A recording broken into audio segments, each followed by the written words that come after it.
It's always nice to look back, especially when we've had a 5-1 victory. Yeah. It was always going to be a difficult encounter, a big crowd. They were well behind the team. But looking back, are you happy overall with what you saw at Britain Ferry Llanssowell? Yeah, definitely. I think it was a thoroughly professional performance. I thought we could have done better in areas, but I'm always going with myself. I'm very critical, as in demanding high standards, etc., etc. Maybe a bit too much because you look at it and it was a tricky surface.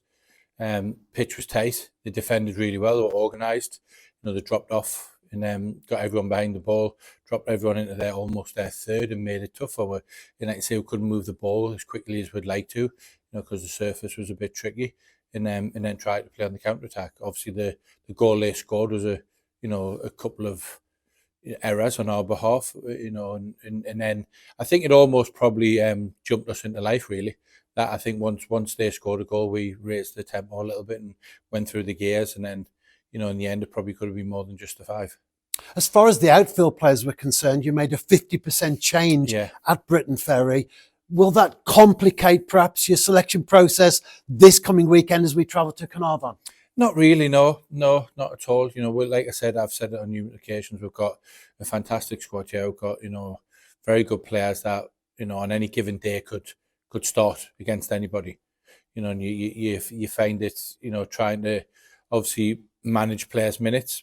People that maybe have slight knocks, tightness, etc., etc. People that have played a lot of minutes. And then people that have been ill, etc., etc. So yeah, we managed the minutes accordingly. We knew it wasn't going to be an easy game, so we went with the strongest team we could have. For the situation, and you look at it, and it was a very strong team. No matter what anyone says, whether it was changes, whether it weren't changes, it was a very strong team, and a lot of them players played in the European competition at the start of this season. So yeah, it was something that at this moment in time, I played the strongest team available that I thought was going to win the game. So exactly the same will happen on Friday night. We've had a couple of days recovery with it being a Friday night game. Obviously, got back early hours of Saturday morning, and the lads have had 48 hours off and gone back again, ready to go this week to go up to Caernarfon, which is going to be a tough game. The twice we played them this season, we went behind on both occasions at home and away. So yeah, we've got to make sure that we're fully at it and ready to go again. And Caernarfon are on a good run of form at the moment. Yeah. Their last 3 league games, they've drawn twice with Cardiff Met, once with Caernarfon Nomads. Yeah. That'll be a tough opponent. Yeah, they will, without a shadow of a doubt. They will. Rich has done a fantastic job. I think everyone thought they were going to be, down the bottom of the table when Rich took over, but he's done a fantastic job. He's got them well organised. They're very, very dangerous on the counter attack. They've got some really good players. You look at the front 4-5 are very dangerous. So yeah, it's something that we've got to make sure that we look after, because like I said, I think they went ahead both games. Obviously at home with a corner, and then away there was a counter attack. So we understand the strengths and weaknesses. We understand they're very strong on the counter attack. Obviously, you'd expect us to dominate the ball, which we do most games. So that makes them even more of a threat on the counter attack. The higher we are up the pitch and the deeper they are, gives them opportunity counter attack. So yeah, it's one that we're going to have to be tactically aware and switched on and be understand the dangers of Caernarfon because of the players and the way they play. And with a 17-point lead at the top of the table, just 8 games to go, as we've said on so many occasions, Craig, the New Saints sits very comfortably at the head of the table itself. Yeah, we do, and that's due to the hard work of the players on a daily basis. It comes out on 90 minutes on a Saturday or a Tuesday or a Friday, whenever we play match day, but the hard work goes in during the week, all hours that nobody sees, how hard the lads work on the training pitch, how much we push them, how hard they work in the gym, how professional they are, etc., etc. So yeah, it's the actual results come out on a match day. So it's credit to the players, all of them. We've needed everyone. Like I said, we've gone deep in the competition of 4 competitions, haven't we?